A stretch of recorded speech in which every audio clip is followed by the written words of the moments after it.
let's go ahead and get started. I'd like to welcome everybody to today's presentation on obsessive-compulsive disorder and addiction awareness. I am your host, Dr. Dawn-Elise Snipes. We are going to define obsessions and compulsions for those of you who haven't been working with that population very much. We'll define obsessive-compulsive personality disorder and addiction, and we'll explore common obsessions and compulsions and their function, which is important. Explore why addiction often co-occurs with OCD, and identify interventions appropriate to assist people with OCD, OCPD, obsessive compulsive personality disorder, and addiction. So we've got a lot to cover. Obsessive compulsive disorder, henceforth I will refer to it as OCD. Obsessive compulsive disorder, impulse control disorders, and substance related disorders overlap on different levels, including phenomenology, co-morbidity, neurocircuitry, neurocognition, neurochemistry, and family history. So you can find out more about that, obviously, by going to any of the links throughout the presentation that will give you more information about what we're talking about. Activity in the orbitofrontal cortex. You know, we always talk about that frontal cortex as being so important in impulse control. Activity in the orbitofrontal cortex is associated with cocaine and alcohol craving, as well as obsessive compulsive disorder. So we know that there is a dysfunction in that particular area of the brain. Obsessions and compulsions are central characteristics of OCD, but also addiction. And, you know, it's somewhat semantics when we're splitting between OCD and addiction sometimes. And we're going to talk about that more, especially when it comes to process addictions. But when you think about addiction, people with addictions, when they are not using, often obsess about getting that substance again. And they have a compulsion to get it to stop their distress because, you know, not being able to access it not only produces physiological withdrawal, but it also produces psychological withdrawal and makes them more sensitive or more aware of their emotions and or physical pain, which often are things that they're trying to escape from in their addiction. This article, Obsessive Compulsive Disorder, Impulse Control Disorders, and Drug Addiction, also proposed that impulse control and obsessive compulsive disorders may acquire qualities of the other with time.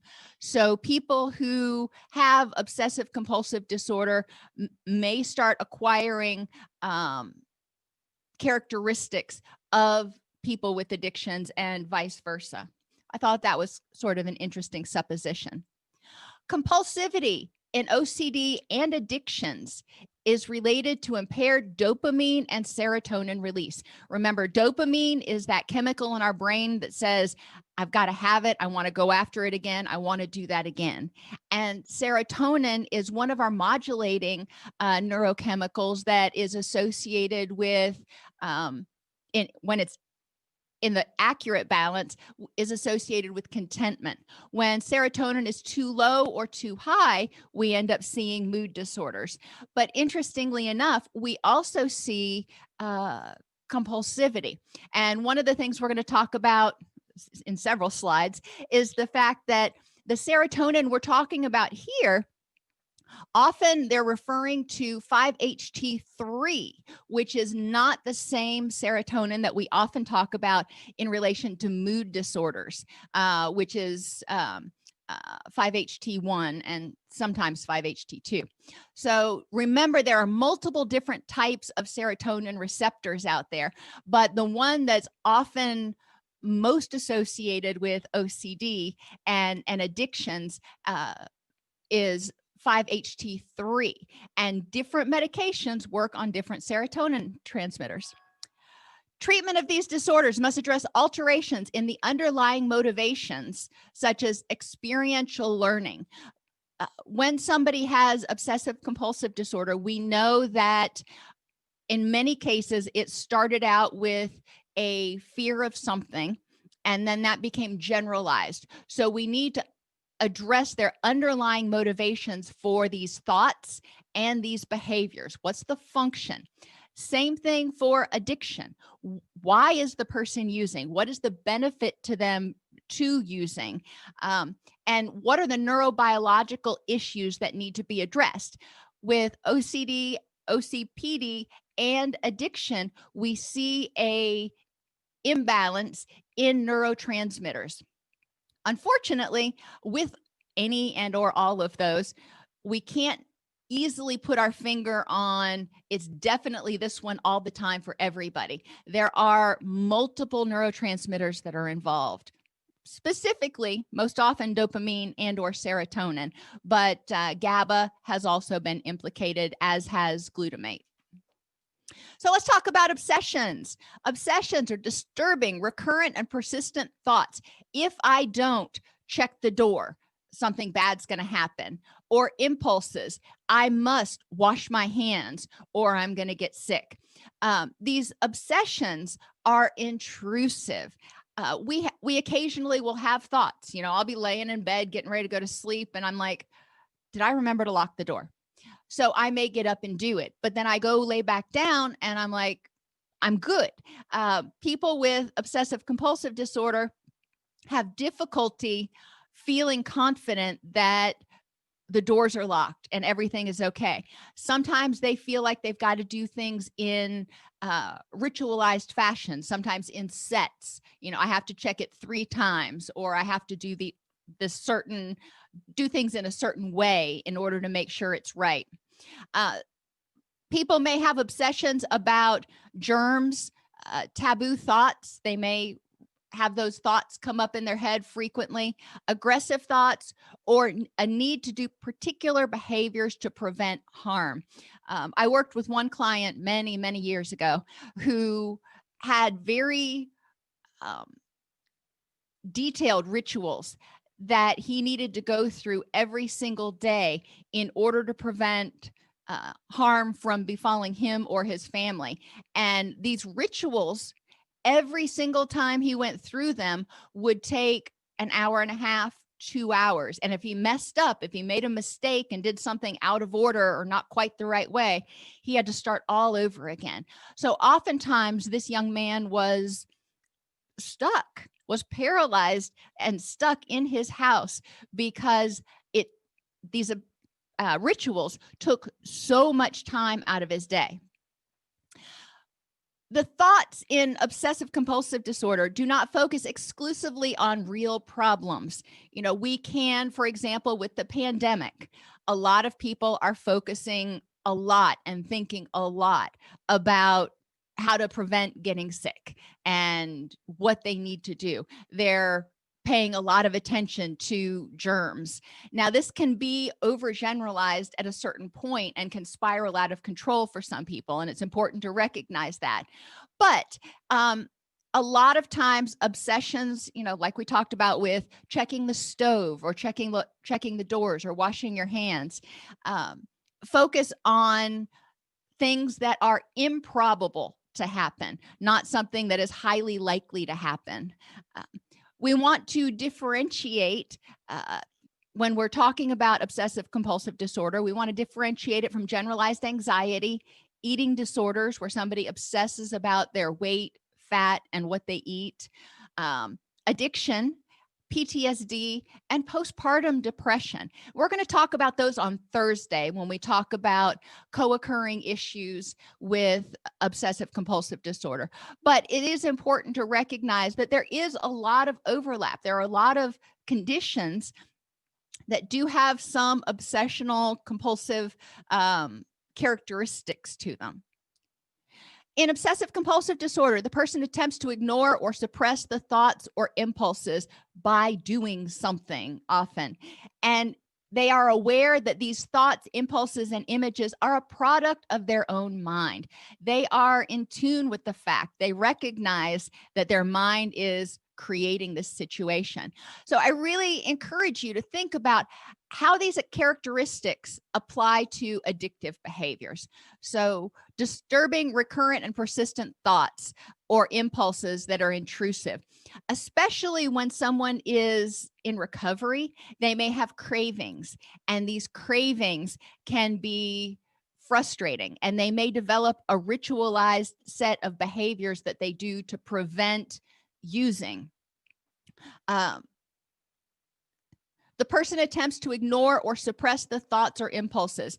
And in addiction, there are a variety of things people do, and they are aware that that's from their own mind.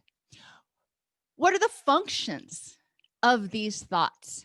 A fear of germs. Let's just start with that one. That's one of those really common obsessions people have. What is the function of this? Protection. When someone feels in danger, when they feel powerless, when they feel threatened in some way, they may try to create behaviors and do things in order to protect themselves. And, again, these behaviors can generalize. And we need to look back to, where is this stemming from? Where did this anxiety start, and how did it spiral to the point that it did? In what ways has this person felt disempowered and unsafe in their environment, in their life? And how does this behavior make sense? Common obsessions in relationships. People may obsess about, if I enjoy when my partner is away, maybe I really don't love them. Or sometimes I look at other people and I think about cheating. Maybe I secretly want somebody else. Sometimes my partner looks at other people. Maybe they want somebody else. Or my partner hasn't texted me all day. They must be cheating on me or not want me anymore. When these thoughts become obsessional, when they just are intrusive, it's the only thing the person, primarily the only thing the person can think about. They can't focus because their mind keeps going back there. It's starting to cause problems in their functioning. So that's when it kind of starts rising to the level of an obsession. Harm obsessions, including, if I drive on a bridge, I might just take the wheel and turn it a little bit, drive off and kill everybody in the car. If the doors aren't locked, somebody will break in and kill us. If I didn't turn off the stove, we'll have a fire and die. If I'm around other people, I'll get sick and die. There are a lot of these fears that we can really trace back to unsafeness and powerlessness. And we've talked about something else that's happened before. Trauma causes feelings of unsafeness and powerlessness. I'm not saying that all trauma causes OCD. We don't see that connection, but there is a possibility that traumatic events can cause OCD.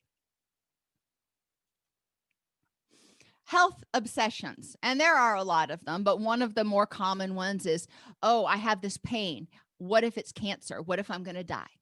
And, there are people who fret over every single freckle that they get, over every single pain that they have, and it can consume their life.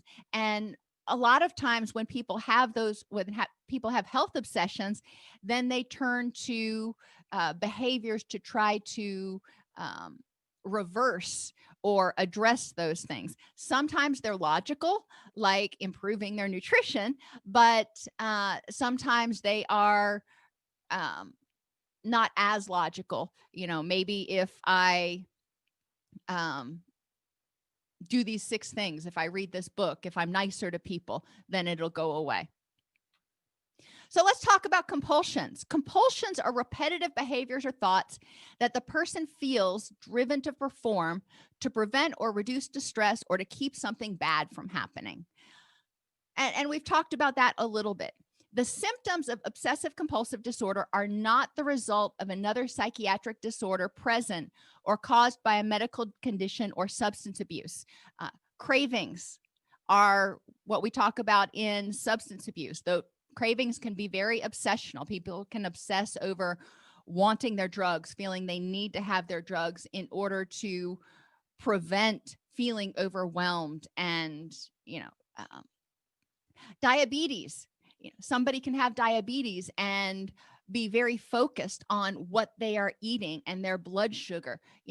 That's a legitimate, actual problem, actual present issue that they've got to face every day in their life. So it's normal and helpful for them to be aware of that, unless it starts becoming so, the obsessions start becoming so present that the person can't think about anything else. They're checking their blood sugar like every 20 minutes throughout the day.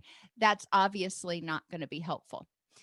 Crohn's disease is another one of those physical issues that can prompt some obsessional thinking and compulsions. People with Crohn's disease may fear that if they eat something, it's going to upset their stomach, and they may be extremely focused on every single thing they eat, and it consumes, again, it consumes their life. Common compulsions include comparing your partner to others or comparing yourself to others, frequent breakups, or needing frequent reassurance. Obviously that's in relationships. With harm compulsions, frequent checking, washing, or isolating to keep yourself safe from all that stuff, or prayer. Now, none of these things in moderation is bad. Don't get me wrong. It's when it goes to the extreme. With health concerns, nutrition may be an issue, or detoxification through exercise, diet, or things like, staying in the sauna for extreme periods of time. In moderation, not necessarily bad things. In excess, it can be debilitating.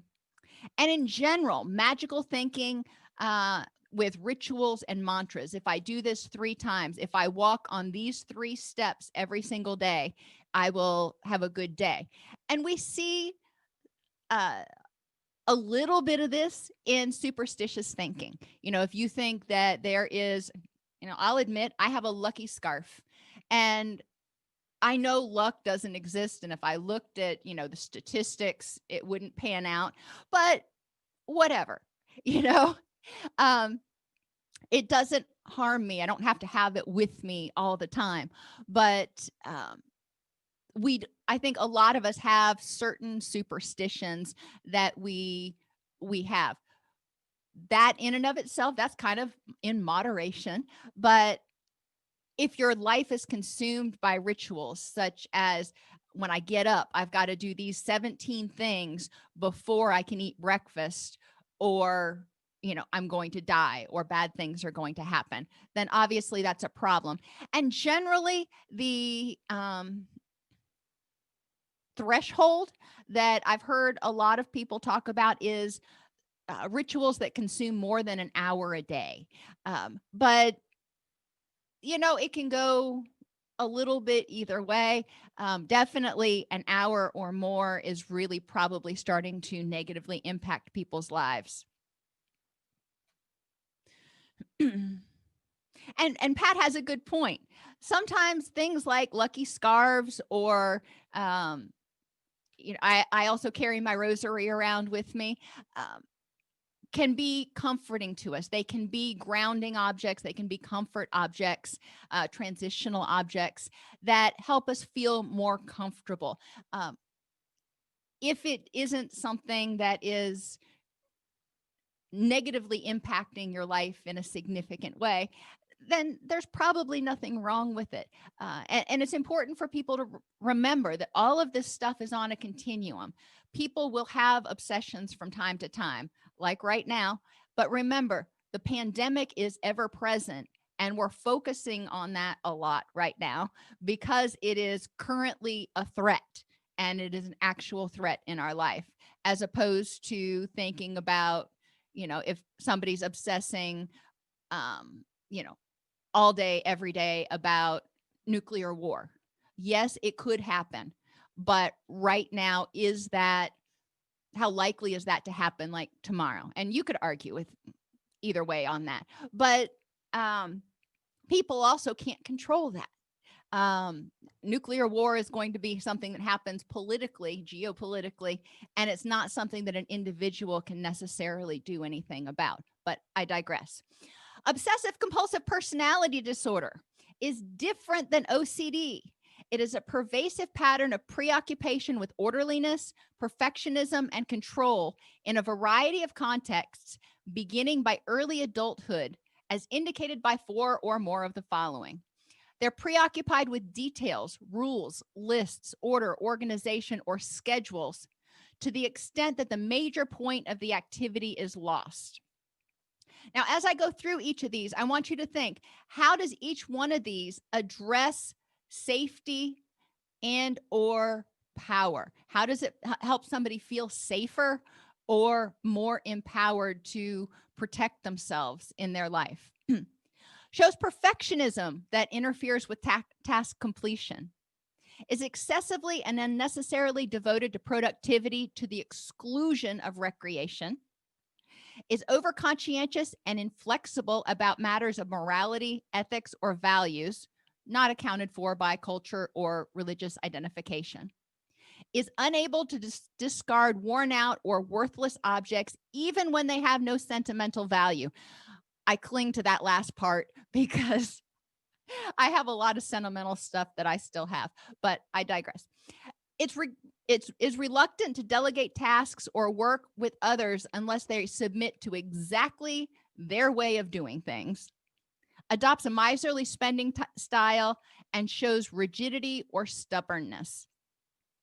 Now, this sounds like a person with control issues, but what is the crux of control? The crux of control is protecting oneself from harm.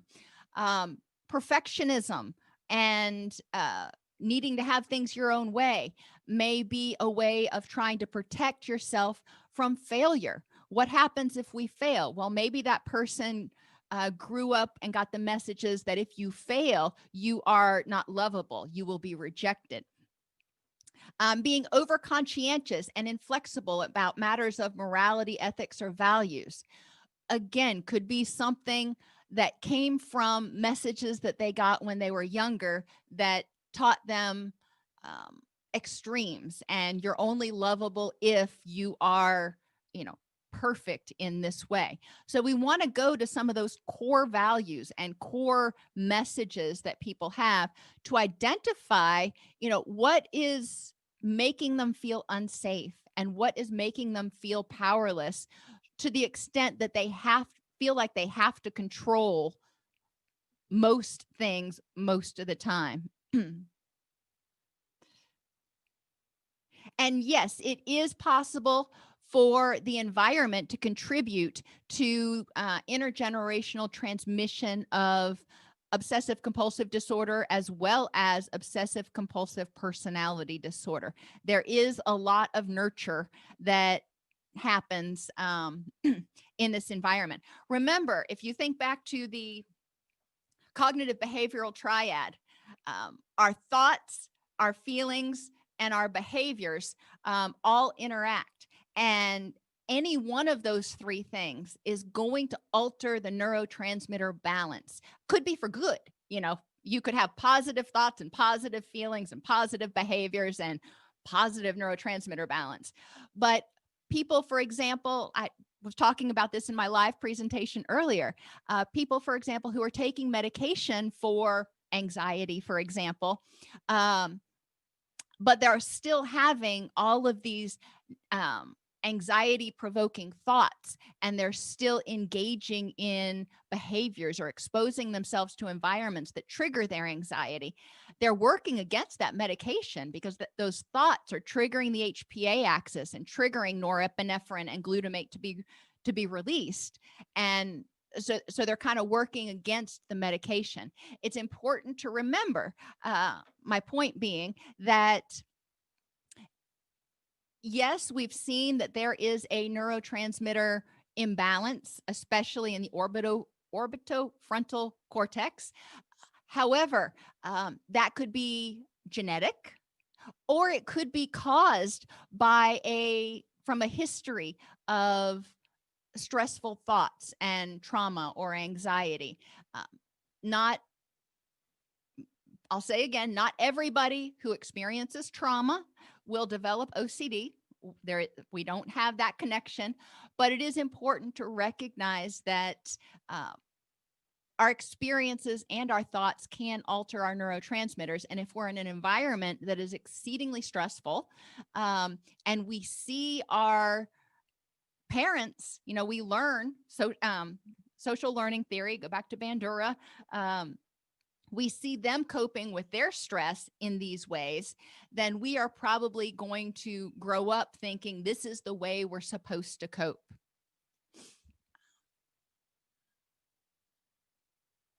Figured I would share this with you guys many, many years ago. My daughter says to me, "Mommy, Sean put a plastic bowl in the cabinet with the glass bowls." And I looked at her and I said, "That sounds an awful lot like tattling. Is there a purpose for telling me that?" She responds without missing a beat, "Yeah, I like seeing your nervous tick face." It's like, really? So yeah, I shared that because my friends who know me got a big kick out of that one. We all have things that make us a little bit stressed, but it's a matter of degree. Some people have to have all of their labels for their cans turned a certain way, and excessive order, and they spend a large amount of time ordering and cleaning things every day. Others of us, we just have bins. We have the glass cabinet and the plastic cabinet. So looking at what that communicates, looking at whether it is reasonable, is really important. So what do we do? Medications for addiction, which modulate dopamine, and medications for OCD often overlap. And we want to look at medications that modulate the dopamine system through the opioids, like buprenorphine and naltrexone. They actually work not only on the opioid system, but the dopamine system. Glutamate, serotonin, again, 5-HT3. So that's not going to be your standard antidepressants like your Prozac and your Zoloft. 5-HT3 is going to be a different type of serotonin reuptake inhibitor. And GABA, all of these. And it's important to recognize when you alter one, you alter all of them. So when you alter GABA for some people, you make dopamine balance out. So we've got to figure out what is causing the dopamine or the serotonin to be out of balance. What else is going wonky here? And obviously, we're not prescribers, so that's what the psychiatrist is going to do. But treatments of these disorders must account for the alterations in the underlying neurobiology of the condition. For example, people with substance use disorders and impulse control disorders may respond best with naltrexone because that blocks certain pathways. Topiramate may be helpful for people with comorbid impulse control disorders and eating disorders. And obviously, topiramate is works on the GABA system, while naltrexone works on the opioid system. So there are differing things that we need to look at. What do we do, though, as counselors, as clinicians, as social workers? What can we do? Explore when the OCD or OCPD and the addiction began. We want to look back and figure out, when did these behaviors really start? See if there was a precipitating incident and work forward from there to try to figure out how it became generalized. That's really important. We know, for example, people with panic disorder may start out with having a panic attack, and then eventually it generalizes to the point where they are agoraphobic because they're so afraid that if they leave the house, they're going to have a panic attack. So we do want to look at when it began so we can identify the precipitating event and get some context. Identify in what ways the OCD or the OCPD and even the addiction, address feelings of unsafeness. How does this help you feel safer? How does it help you feel calmer? The reason they engage in the compulsions is to reduce the anxiety. The reason people use substances or behavioral process addictions is often to reduce emotional distress. So we want to ask them, how do these behaviors help you feel safer or calmer? Encourage them to develop a checklist of ways the behaviors help them feel safer. That way you can start addressing them. So checking the door helps you feel safer because, and then you can start addressing cognitive distortions associated with those thoughts. Encourage them to practice journaling and exploring the probability that something bad will happen. Silly me, yesterday I had to take a package. It got misdelivered to our house. I had to take it over to a neighbor's house. And when I got back to my house, I jumped out of the car and walked into the house, leaving my keys in the car. So I spent like 20 minutes looking for my keys this morning because I couldn't find them, but I had left them in the car. Now, could something bad have happened? Could somebody have gotten into my car and driven away with it? Yep, sure could have. Did it happen? No. How probable is it to happen out in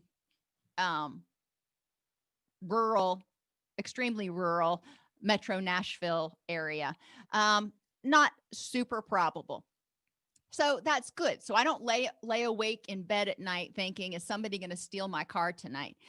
It's important to journal what my thoughts are. If I'm working with somebody with OCD or OCPD, encourage them to journal what their thoughts are and explore the probability that the worst case scenario is actually going to happen. I think a lot of us have left the house at some point and thought to ourselves, did I remember to turn off the stove? Okay, well, that could become an all-consuming thought if you don't check it against probability. I can't even light a piece of paper on fire to start a candle on our stove. We have one of those, ceramic top stoves or whatever. It doesn't get that hot. So number one, the chances that I left the stove on are pretty small. The probability that I left the stove on is pretty small. The probability that I left it on and something on it would catch fire is almost minuscule. So checking against the facts is really important, and addressing each thought with probability and facts that something's going to happen. Another thing people can do is reach out to a support person. It's important when people are feeling unsafe, sometimes when that obsessive thought is going through their head, to just call somebody and start talking, maybe about something completely different, so they can break that cycle of that repetitive thought. How do these behaviors protect from rejection or failure? We want to explore people's beliefs surrounding rejection and failure. We want to help them enhance their hardiness and improve their self-esteem. Now, the rejection and failure themes are a lot more common with obsessive-compulsive personality disorder, but you do see some of these themes in OCD itself. We want to look at that. Nobody loves rejection or failure. So we want to look at what messages people received when they were growing up, where these messages came from, and how valid are they? What happens if you do something and you get rejected? Is that the end of the world? Follow the thoughts to their completion, all the way through the catastrophizing if necessary, and then explore the facts supporting those and against those beliefs and the probability that that would happen. With hoarding, for example, a lot of people may hoard because they're afraid that if they throw this away, they will need it again.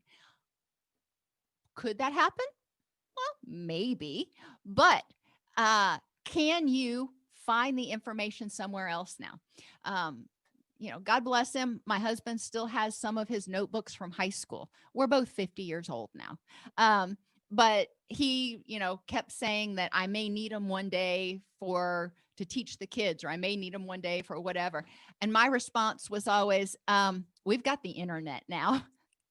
But, we pick our battles. But that's the beginning of hoarding for people. They start making justifications for everything. And then that stuff literally starts piling up and taking over their physical spaces. I do have a very interesting interview I did with a woman who wrote a book on hoarding on the YouTube channel. So if you're interested in learning more about hoarding, it's called Clear the Clutter, but you can check out that video. She was, very informative. We had a very interesting and engaging discussion. When we're talking about addiction, again, we want to ask, how does it help the person? Let's talk about pornography addiction, for example, or compulsive gambling. How does this help the person? If the person starts, obsessing about pornography or obsessing about gambling, why are they engaging in these behaviors? What is it? What need is that serving for them? Is it protecting them, giving them something else to focus on besides the mess that is their life? Or is it helping them focus on something else? We need to identify the underlying motivations to help people figure out a more functional way of meeting those same needs. Use chaining to explore how the addiction relates to obsessive thoughts that trigger cravings and compulsions, or using for addiction.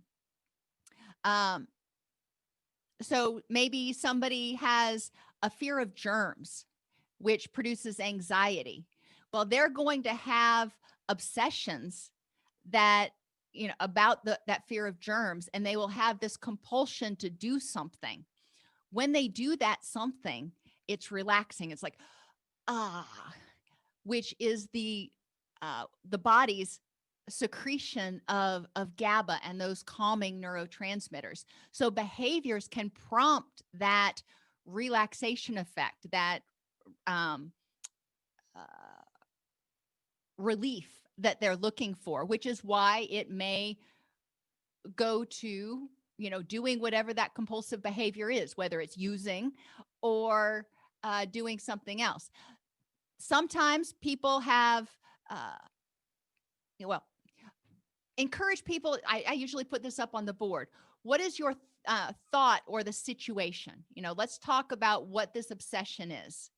What are your feelings right now? When you're having that thought, what are your feelings?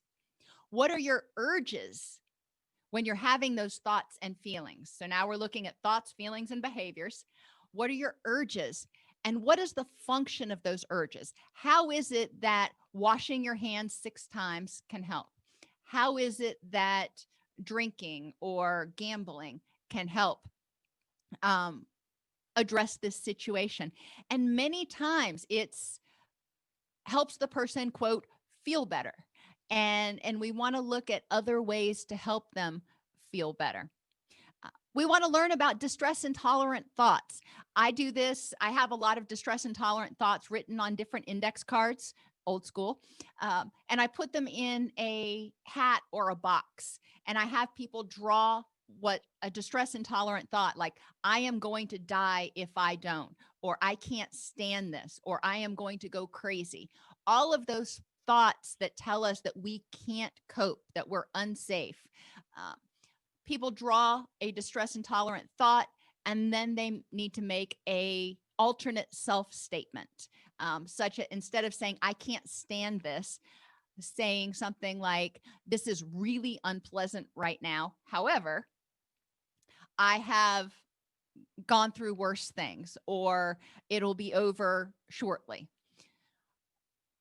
Teach people OCD, OCPD, and addictions. They all have urges, that compulsion, and helping them learn to ride the wave. You don't have to act. I had one woman that I had in group that had to wash the dishes every night. If there was a dish in the sink, it drove her crazy. And her words, not mine. And we talked a lot about urges and riding the wave. We looked at the underlying thoughts. Why was it that having that dish there bothered her so much? And ultimately it came from her upbringing, but learning to tolerate that glass in the sink or that fork in the sink, and being able to look at it and go, you know what? Nothing bad is going to happen if that sits there. It took a while, but she did make amazing amounts of progress. She was very motivated to do the work on it. Encourage people to learn about unhooking, and this is a component of acceptance and commitment therapy. Instead of saying, I must wash this dish right now, she could have said, I am having the thought that I must wash this dish right now. Thoughts we know we can argue with. If I say I must, it feels like it's more attached to me. So if I unhook and I make it a thought, then I can disregard a thought. Teach people distress tolerance skills. When they are having these obsessive thoughts, it's important that they can engage in thought stopping. When they are have that anxiety built up and they're feeling distress, compulsions are designed to eliminate or reduce distress. Distress intolerant thoughts or distress tolerance skills are also designed to relieve distress. So we're helping the person develop skills to replace their other behaviors for when we get into exposure and response prevention. Identify and develop a plan to mitigate triggers or vulnerabilities for the OCD, the OCPD, or the addiction. Encourage people to be aware of what causes it for you and how can you manage these things. Sometimes they may find that their OCD is worse at certain times of year, at certain times of day, if they haven't gotten enough sleep, if they're around certain people. There are a lot of variations. So we want to help people identify if there are any triggers or vulnerabilities that they can mitigate. That's journaling is really important in recovery from this. And it doesn't have to be long form journaling. They can bullet point it, whatever. Now, one of the things I do for this is a beach ball activity, and you can get these little cheap beach balls at the dollar store. And I take a permanent marker and I write more than that on mine. I write a lot on mine, but the first ball is common triggers for obsessions and compulsions, or obsessive compulsive personality disordered behavior, the hypervigilance, the need to control everything. So I put common triggers on the ball. I throw the ball to people in the class. They grab it, whatever they look at, whatever they see first, they read that trigger and they talk about, why might this be a trigger for obsessions or compulsions, and what else might somebody be able to do in order to deal with it. Same thing, I do another beach ball, common triggers for addiction. But the third group we talk about the similarities between triggers for OCD and addiction. So this is a three group series that we do to help people really start seeing what might be causing it and brainstorming and getting better at coming up with solutions or interventions on the spot that they think might work. Address cognitive distortions that contribute to distress.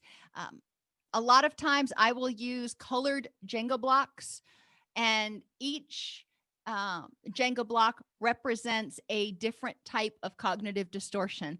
So when they pull an orange one, it represents mind reading, and they have to um, tell me a time when they used mind reading and it increased their anxiety, and discuss how they could use facts, finding exceptions, or looking at the probability versus the possibility in order to address address mind reading. And with mind reading, a lot of times it comes down to facts. We don't know what somebody else is thinking.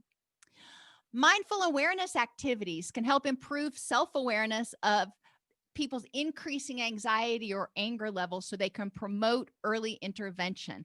When they notice that they're starting to feel anxious about something, they can use, they can have an anxiety thermometer that they regularly check in. So I encourage people who are in early stages of developing their skills to have it as the screen set, the lock screen on their mobile device. And it doesn't have to have the little faces with it, but that way, every time they pick it up to look at their mobile device, they are confronted with that thermometer and they are prompted to check in with themselves. Psychological flexibility is another one. And you can use, I've gotten away from, you'll be happy to hear, from using flip chart paper in the four corners of the room. And I've got four dry erase boards, one in each corner of the group room.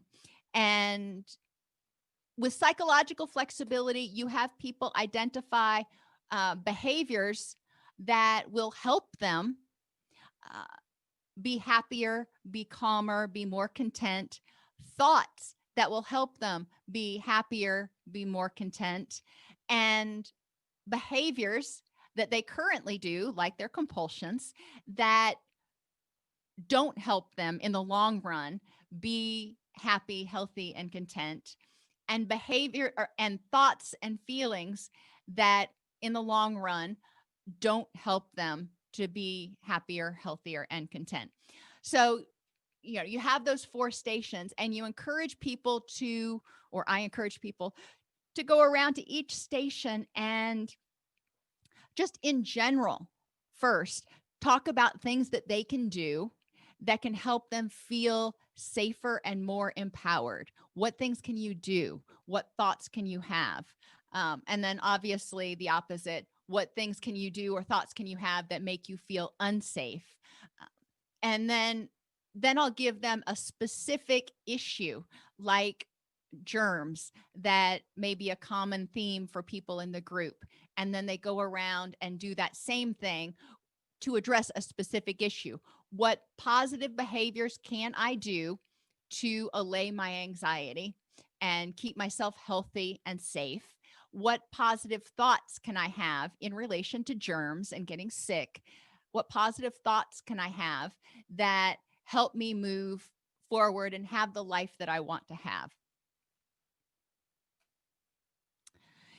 And exposure and response prevention, I get into that a little bit later into treatment. It is the gold standard for treating OCD and helping people tolerate cravings. However, I really like to make sure that people have some foundation skills to identify and tolerate their distress and alternate behaviors that they may have hypothesized to deal with the issue before I kind of put them in this exposure situation.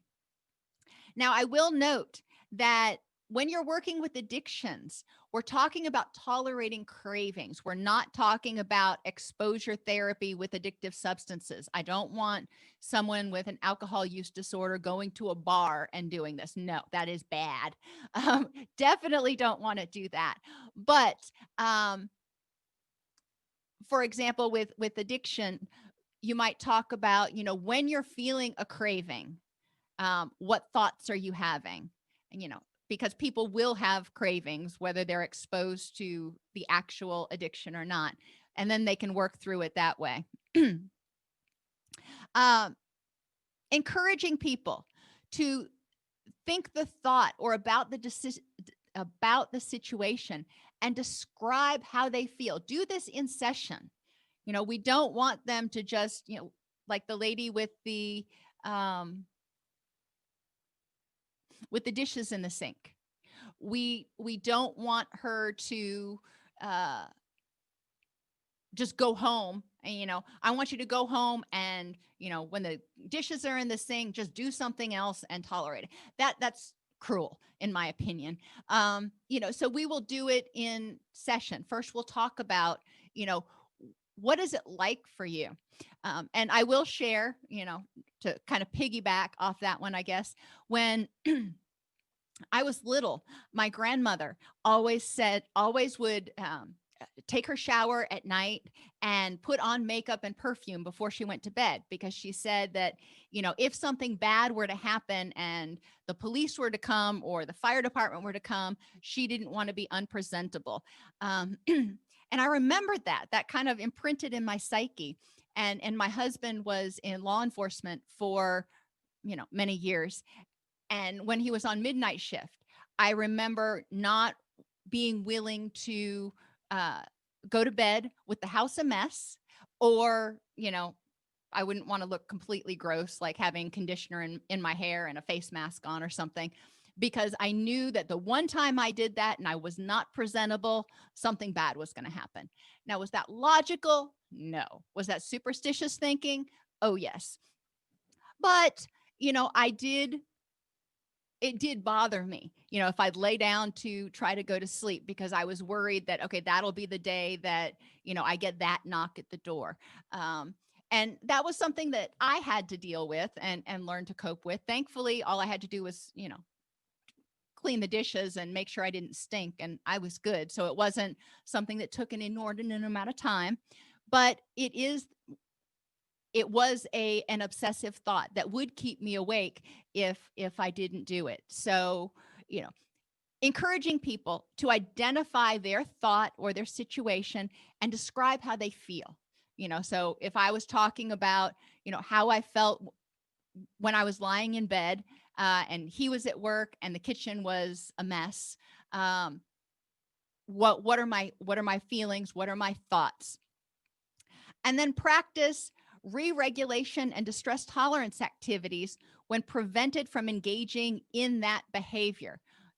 Deep breathing, talking to a support person. Hopefully they will have pre-made a list of things that they can do instead of engaging in that compulsive behavior, but encouraging them to do that in session, walking them through it until they can I call it re-regulate, until they can get their breathing and their heart rate down and they don't feel as anxious. They don't feel like they're going to crawl out of their skin if they don't do whatever it is. But again, I will say, please don't use exposure therapy with addictions to the extent that you're exposing them to their addiction of choice. That's bad stuff. What all I'm talking about is helping them learn how to tolerate cravings through response prevention. They're having a craving. It doesn't mean that they have to go use. There is significant overlap between OCD and OCPD and addictive behaviors. And we do need to recognize that, because people with OCD and OCPD are at a much greater risk for developing addictive behaviors. And we need to be sensitive to that, partly because they have similar issues or similar changes in that orbitofrontal cortex. I can't say that today for some reason. But partly because people who are struggling with the anxiety that comes with OCD or OCPD may find some relief from addictive behaviors. And we do want to be sensitive to that. Treatment involves identifying the underlying thoughts, exploring what is contributing to fears of unsafeness, whether it's harm, rejection, loss of control, and powerlessness. Identify the function of those thoughts and behaviors. In what way are these compulsions keeping you safe or helping you reduce your anxiety? Practice exposure and response prevention to decondition the compulsive behaviors. Practice it in session, and then, gradual exposure in homework assignments. So for the example, the client I worked with that had the issue with having dirty dishes in the sink, initially I would have her see if she could tolerate the dishes being in the sink for 5 minutes. And then we went up to 15 minutes, then 30 minutes, then, only washing the dishes once after breakfast and once after dinner. But it was a gradual progression. And potentially considering medication to help rebalance the neurotransmitters, especially until the brain can adapt and reroute those neural networks, address the anxiety. There's anxiety issues in the amygdala that need to be addressed. A lot of people, from what I was reading, I don't work with OCD a lot in my practice. The research seems to indicate that a lot of people with OCD are going to be on medication for a long period. But that's not necessarily everybody. In terms of aging,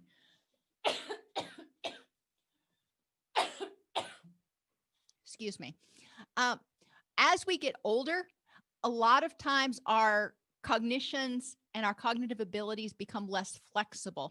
So sometimes people may become more, develop more behaviors that are similar to obsessive-compulsive personality disorder.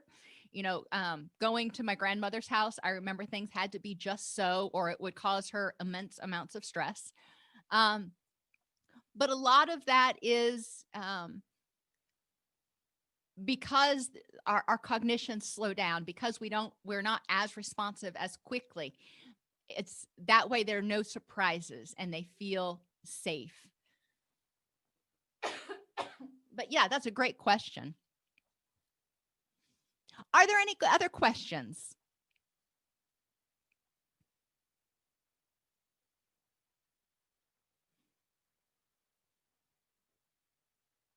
Alrighty, everybody, have a great day. I'm going to end it right here because I'm not going to stop coughing, and I will see you on Thursday.